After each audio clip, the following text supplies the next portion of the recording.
میں آپ کو رسول اکرم کی ایک حدیث سنوں. رسول اکرم کی حدیث مبارک ہے، وہ تو ایک طویل ہے، لیکن ایک اس کا سینٹنس آپ کے سامنے پیش کرتا ہوں. کہتے ہیں سیاتی زمان علی امتی، میری امت پر بہت جلد ایسا زمانہ آئے گا وَنِسَاؤُهُمْ قِبْلَتُهُمْ، میری امت پر ایک ایسا زمانہ آئے گا کہ اس زمانے کے مردوں کی قبلہ جو ہیں ان کی عورتیں بن جائیں گی. برا نہیں مانیے گا، میری ماں بہن ہے یہاں پہ بیٹھی ہوئی. اللہ نے ایک سسٹم بنایا، الرجال قوامون علی النساء، سورہ نساء کی آیت ہے. ہر کسی کو اللہ نے جو ہے اس کے حساب سے رکھا ہے، عادل ہے نا وہ. آپ دیکھیں اصول دین کے اندر کسی بھی مکتب میں عدالت جو ہے وہ اصول دین میں شامل نہیں ہے. یعنی آپ دیکھیں جو ہمارے بھائی ہیں ان کے پاس کیا ہے اصول دین؟ توحید، نبوت اور قیامت، یہ تین ہے. اصول دین ان کے تین ہیں، ہمارے پانچ ہیں. ہمارے پانچ ہیں. کون کون سے بھائی بولو؟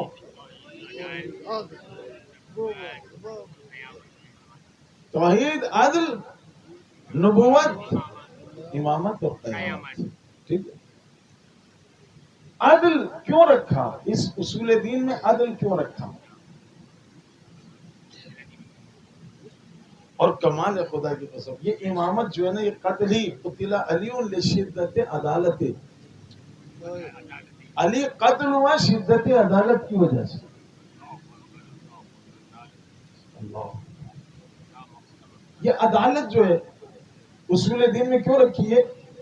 اللہ جو حکیم ہے اس کا ہر کام حکمت والا ہے. وہ اگر اس نے عورت پہ حقوق رکھے تو اس کا عدالتی سسٹم یہ کہتا ہے کہ یہ حقوق اس کے ہونے چاہیے. اور اگر مرد کے حقوق رکھے تو اس کا عدالتی سسٹم یہ کہتا ہے کہ نہیں، یہ مرد کے یہی حقوق ہونے چاہیے. تو رسول اکرم کے بتا رہے ہیں کہ جس وقت بھائی ڈرائیونگ کام ہے، مثال کے طور پر ڈرائیونگ کی سیٹ کے اوپر مجھ جیسا اناڑی آدمی اگر بیٹھے گا تو کیا کرے گا؟ نقصان کر دے گا، نقصان کر دے گا. اسی طریقے سے اللہ نے ایک نظام رکھا. خدا نخواستہ عورتوں کے رتبے کو اللہ نے، اسلام نے کم نہیں کیا. جتنی تکریم، جتنی تعظیم اللہ نے قرآن مجید میں جتنے حقوق مرد کے دیے ہیں اتنے ہی حقوق عورتوں کے بھی دیے. 8 حقوق اللہ نے مرد کے بیان کیے اور 8 ہی حقوق اور عورتوں کے بھی بیان. تو یہاں سے یہ پتہ چلا کہ اللہ نے کسی کے ساتھ ناانصافی نہیں کی، لیکن وہ چیزیں فطری ہیں. مثلا 24 گھنٹے اگر ڈرائیور 24 گھنٹے اگر ڈرائیور سیٹ کے اوپر مرد بیٹھے گا تو ڈرائیونگ کر جائے گا. لیکن ایک خاتون کو اگر آپ نے 24 گھنٹے ڈرائیونگ کر، بہت مشکل ہے. کیوں؟ اللہ نے مرد کی ساخت اور بنائی ہے، عورت کی ساخت اور بنائی ہے. آپ کی مرد صبح سے لے کے شام تک کام کرتا ہے، پھر بھی تمام امور میں آ کر کے اپنے بچوں کے ساتھ ہنسی خوشی بیٹھ جاتا ہے اور اپنے حقوق کی ادائیگی بھی کرتا ہے. لیکن ایک خاتون اگر ٹیچر ہے فرض کرو، وہ صبح جب جاتی ہے شام کو گھر واپس آتی ہے تو اس کے اندر چڑچڑا پن پیدا ہو جاتا ہے. اس لیے کہ خاتون کا کام ہی نہیں ہے سروس کرنا. توجہ ہے آپ کی؟ کیوں؟ یہ تو مجبوری ہے جو اس کو گھر سے باہر نکال لے. توجہ ہے آپ کی؟ یعنی وہ تھک جائے گی، مرد نہیں تھکے گا.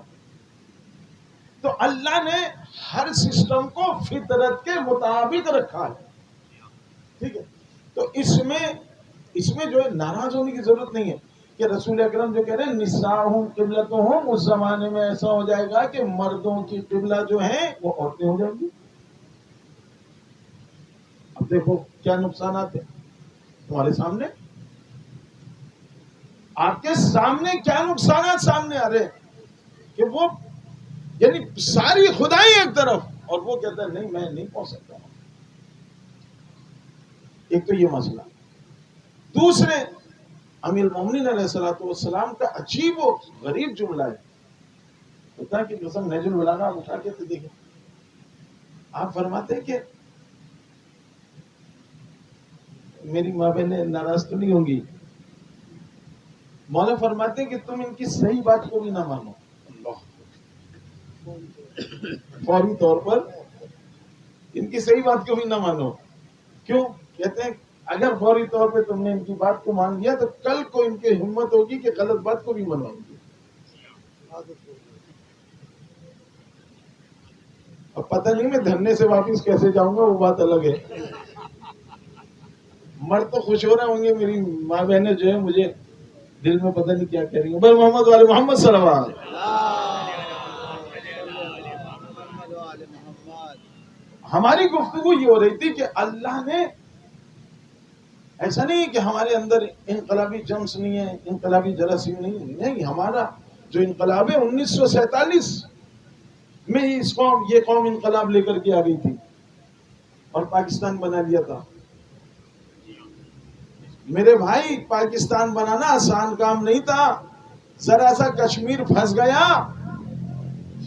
آج 60-65 سال کے بعد بھی اس کشمیر کا ہم کچھ نہیں کر سکے. تو پاکستان بنانا آسان کام نہیں تھا. تو حقیقت میں اگر ان قیادتوں کو چھوڑ دیا جاتا تو پاکستان واقعی پاکستان بن جاتا. لیکن آج مجھے وہ کلب سازی صاحب کا جملہ یاد آتا ہے. انہوں نے تو خیر بگاڑ دیا تھا اس کو کہ بھائی یہ پاکستان اب پاکستان ہو گیا. تو ہم لوگ برا مان گئے. یہ کیا کہتی ہے مولانا؟ پاکستانی ہونے کے ناطے لازم صاحب نے برا مانا. لیکن واقعی جب ہم معاملات میں اترتے ہیں تو دیکھتے ہیں ہمارے، آپ ذرا اندازہ لگائیں کہ ظلم و بربریت کی پاکستانی، یہ پاکستان میں تو کم از کم یہ چیزیں نہیں ہو سکتی تھیں. یہ پاکستان میں یہ ساری چیزیں ہو سکتی ہیں کہ بتائیں 14 سال کے بچوں کے گلے کاٹ کر کے آپ بے دردی اور دہشت گردی کی انتہا تو دیتے ہیں. مجھے خدا کی قسم میں نے وہ پوسٹ پڑھی رونا آ گیا. وہ ایک خاتون کہہ رہی تھی ہمارے بھائی کو تو اس چاقو سے جیوا کیا ہے کہ جس چاقو سے ہم آلو پیاز نہیں کاٹ سکتے تھے، اس چاقو سے انہوں نے ہمارے بھائیوں کے گلوں کو کاٹا. تو آپ نے کیوں ایسی پالیسیز بنائی کہ پاکستان کی طرف چلا گیا؟ تو عزیزانی گرامی، بس انتظامیہ سے بھی جہاں تک میری آواز جا رہی ہے، یہ انچولی ہے بھائی.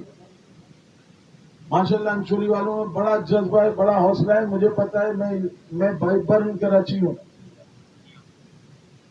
اگر ان سے کہیں گے 1 مہینہ یہ روڈ بند رکھو تو یہ 1 مہینہ بھی روڈ بند کر سکتے ہیں. الحمدللہ ان میں اتنا پاور ہے.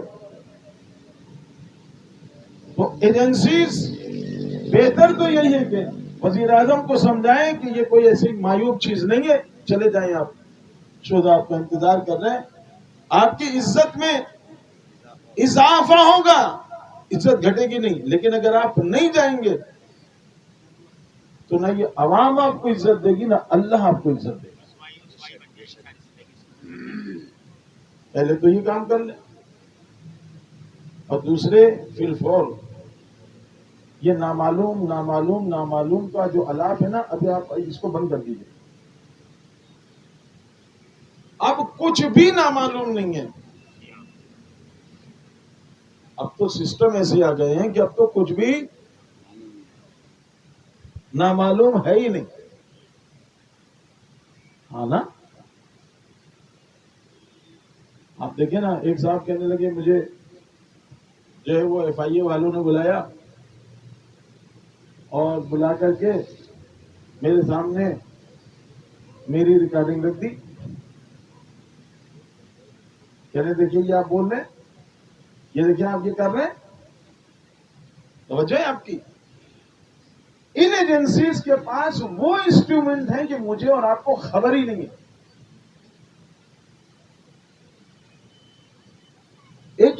ٹریس ہو رہی ہے. آپ دیکھیں اتنا یہ جو موبائل ہے، موبائل سسٹم ہے، یہ سم، یعنی جہاں جہاں یہ سم جا رہی ہے وہ بندہ ٹریس ہو رہا ہے. اور ایسا نہیں ہے کہ وہ پاکستانی سم ہو تو ہی ٹریس ہوگی، نہیں، جو بھی سم ہوگی اس سسٹم کے اوپر ٹریس ہو رہی ہے. یہ بات میں کیسے مان لوں کہ وہ انہوں نے اتنا بڑا واقعہ کر دیا اور ایک شخص کو بھی حکومت گرفتار نہ کر سکی. نہیں، مسئلہ یہ نہیں ہے. مسئلہ یہ ہے کہ آپ میں وہ ول پاور ہی نہیں ہے کہ آپ نے کچھ کرنا ہے. آپ نے یہ سوچ لیا ہے کہ اسی سسٹم کو، اسی مار دھاڑ کے سسٹم کو ہی آگے بڑھانا ہے. تو دیکھو، سن لو، اب اس کی جو ہے نا یہ جو ابھی یہ جو واقعہ ہوا نا، یہ بس اب آپ سمجھ لیں یہ تمام انسانیت کے جو ہے نا آپ نے جنازہ نکال دیا، گلا گھونٹ دیا. اب اس کے بعد جو ہے یہ قوم، بلکہ میں تو یہ دیکھ رہا ہوں کہ اگر آپ نے ان کے قاتلوں کو نہیں پکڑا اور ان کو سزا نہ دی تو آنے والے وقت میں یہ دیکھ رہا ہوں کہ یہ پاکستان میں ہر شخص اسلحہ بردار ہوگا. کیا کریں گے؟ اور اگر ہر شخص کے ہاتھ میں اسلحہ آ گیا تو پھر یہ سوچ لینا کہ نہ سندھ رہے گا، نہ پنجاب رہے گا، نہ بلوچستان رہے گا، نہ کے رہے گا. زیادہ بہتر ہے کہ ابھی بھی ہوش کے ناخن لے لو. ہمیں مت دباؤ، ہم جو حق بات کر رہے ہیں ہمیں مت دباؤ، ان کو دباؤ جو ظلم کر رہے ہیں. ہم تو ظلم کے خلاف آواز بلند کر رہے ہیں. ہم تو آپ کے تو بھی لوگوں کو وہ قتل کر رہے ہیں نا بھائی، آپ ان کو پکڑو. کیوں نہیں پکڑتے ہو؟ تو بس جلد از جلد. آپ میری بات سے اتفاق کر رہے ہیں نہیں کر رہے؟ اگر کر رہے تو نعرہ لگا کے بتاؤ. حیدری، حیدری. بس جانے گرام، جہاں جہاں تک میری آواز جا رہی ہے ہمارے فقط دو ہی مطالبے ہیں. وزیر اعظم کو کوئٹہ بھیجو اور دوسرے قاتلوں کو فی الفور گرفتار کرو. اور اب میں قوموں کو دیکھیں، ابھی تک تو اس عوامے کی لاج ہے. میں اس وقت سے ڈر رہا ہوں کہ ایسا نہ ہو کہ ہم نوجوانوں کو روک رہے ہوں اور وہ نوجوان ہم سے کہہ رہے ہوں ہٹ جائیں مولانا احمد صاحب. اس وقت سے ڈرو، اس لیے کہ اگر یہ حیدر کرار کا ماننے والا جوش میں آ گیا نا تو پھر اس کو کوئی نہیں روک سکتا، کوئی نہیں روک سکتا. اس لیے کہ یہ اس کا ماننے والا ہے جس کے بارے میں جبرائیل نے کہا کہ لا فتح الا علی لا سیف الا ذوالفقار.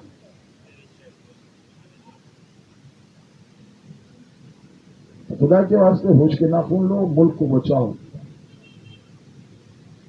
اور جتنی قربانیاں اس وقت ملت تشیع کی، بڑے بڑے لوگ ہمارے مار دیے گئے بھائی، بڑے بڑے ٹیلنٹ ہمارے مار دیے گئے. ہمارا ڈاکٹر چلا گیا ملک چھوڑ کے، انجینئر ملک چھوڑ کے چلا گیا. نہ جانے کتنے ڈاکٹر، انجینئر، علماء، دانشور، وکلا مار دیے گئے ہمارے. تو بس اب یہ سلسلہ رکنا چاہیے. اب ایسا نہیں ہے کہ قوم بیدار ہو چکی ہے. خدا کی قسم اس سردی کے اندر کہیں بھی بیٹھنا، چاہے وہ کراچی ہو، کوئٹہ ہو، لاہور ہو، آسان نہیں ہے. ان ٹھنڈی ہواؤں کو فیس کرنا آسان کام نہیں ہے، لیکن یہ حسینی جذبہ ہے اس قوم کا. اور جب انسان یہ سوچ لینا کہ ہمیں مرنا ہے تو بس پھر اس سے بڑا کائنات میں بہادر کوئی نہیں. یہ مائیں بیٹیاں بیٹھی ہیں چھوٹے چھوٹے بچوں کے لیے. دیکھو یہ ہماری ماں بہنیں چھوٹے چھوٹے بچوں کو لے کر کے آئی ہیں، یہ کیا ہمیں اس ٹھنڈ میں یہ ہمیں درس دے رہی ہیں، اٹھو قیام کرو. یہ آگ جو آج تمہارے گلے کاٹ رہی ہے کل کو یہ ہم تک آئے گی. اب اس کے وہاں تک نوبت پہنچے آپ ہوش کے ناخون لو. بغیر مصلحت کے جو بھی ظلم و بربریت اس ملک میں پھیلا رہا ہے، اگر ہمارے افراد بھی ہیں ان کو بھی گرفتار کریں. ہم نہیں کہتے کہ ان کو چھوڑ دو. جہاں بھی ظلم و بربریت ہے اس کا خلاف کنواں کرو. اس لیے کہ ہمارے مولا نے کہہ دیا کہ ظالم کی مذمت کرنا مظلوم کی حمایت کرنا.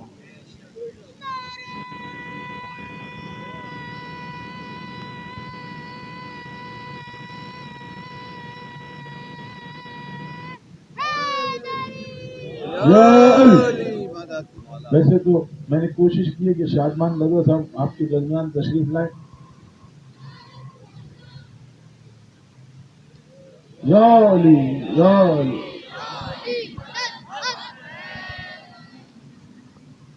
تو یہ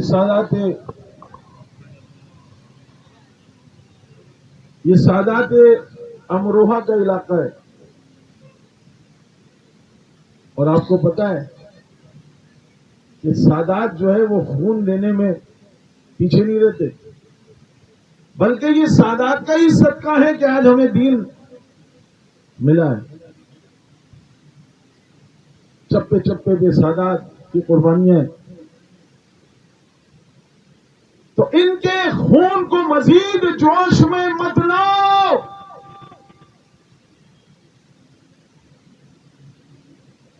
کل میں دیکھ رہا تھا ہمارے دوست ہیں افضل حیدری صاحب، انہوں نے عجیب غریب جملہ کہا. کوئٹہ میں ہر دفعہ جاتا تھا کوئٹہ، اس دفعہ بس یہ کم رتبی رہی نہیں جا سکا، ورنہ ہم پوری اپنی ٹیم لے کر کے کوئٹہ جاتے تھے علماء کے. تو کل میں ان کا ایک جملہ دیکھ رہا تھا کہ بابا اب آپ ہمیں صبر کے درس مت دو، اب ہمیں مختار کی باتیں بتاؤ.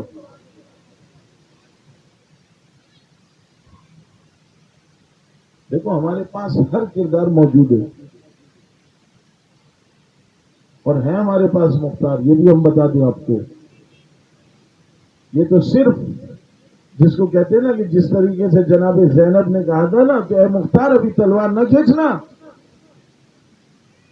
ہمارے ساتھ ابھی ہماری بلکہ جناب سید سجاد نے کہا تھا یہ جملہ کہ اے ابو مختار تلوار نیام میں رکھ لیجیے، ماں بہنیں ہمارے ساتھ ہیں. بس عزیزو، کربلا نے مجھے اور تمہیں زندہ کر دیا ہے. نہیں فقط مجھے اور تمہیں نہیں بلکہ پورے عالم انسانیت کو زندہ کر دیا ہے. پورے عالم انسانیت کو زندہ کر دیا. بہت سخت ہے کسی انسان کے لیے، بہت سخت ہے. جیسے کہ زیارت ناحیہ میں بھی یہ جملات مولا امام زمانہ کے جس وقت میرے جد بزرگوار کا جسد اقدس نہ زمین پہ تھا نہ زمین پہ تھا، ایسے عالم میں تھے کہ آپ کا جسم اقدس سکڑ رہا تھا. کہتے ہیں ایسے عالم میں بھی مولا آنکھیں کھول کھول کر کے دیکھتے جا رہے تھے.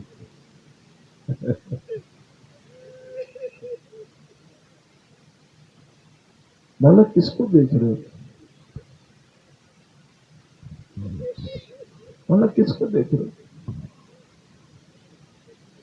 کہاں خیمے میں میرے گھر والے ہیں، میرا بچہ سید سجاد ہے.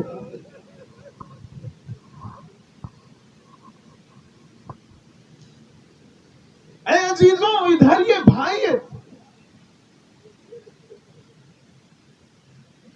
جو زیر خنجر بارگاہ الہی میں دعا کر رہا ہے.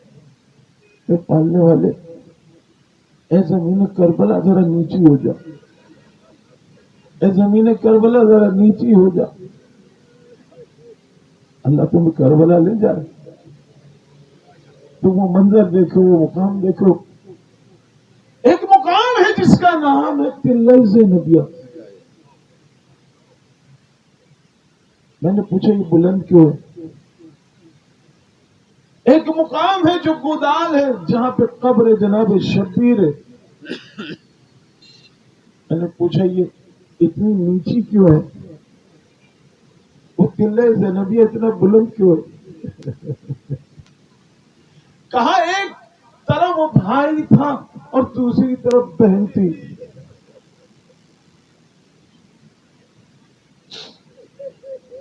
ایک طرف بھائی تھا، دوسری طرف بہن تھی. بھائی یہ کہہ رہا تھا اے زمین کربلا ذرا نیچی ہو جا، ایسا نہ ہو کہ اس کند خنجر کو چلتا ہوا میری بہن زینب دیکھ. اے زمین کربلا ذرا نیچی ہو جا، ایسا نہ ہو کہ میری دکھیاری بہن زینب مجھے ذبح ہوتے ہوئے دیکھ لے اور یہی زمین کربلا پہ غش کھا کر کے گر جائے. ارے ابھی شام غریبہ آئے گی، اگر زینب غش کھا کے گر جائے گی تو بچوں کو ڈھونڈ کر کون لائے گا؟ بچوں کو ڈھونڈ کر کون لائے گا؟ سید سجاد کو آگ سے کون بچائے گا؟ سکینہ کو بابا کے پہلو سے مقتل سے اٹھا کر کون لائے گا؟ اے زمین کربلا ذرا نیچی ہو جا، ایسا نہ ہو کہ بہن زینب مجھے اس کند خنجر سے ذبح ہوتے ہوئے دیکھ لے. ادھر بہن یہ دعا کر رہی ہے اے زمین کربلا ذرا اونچی ہو جا، ذرا اونچی ہو جا. مجھ کو میرا ماں جایا نظر نہیں آ رہا، مجھ کو میرا ماں جایا نظر نہیں آ رہا. بس عزیزاں اتنے میں بہن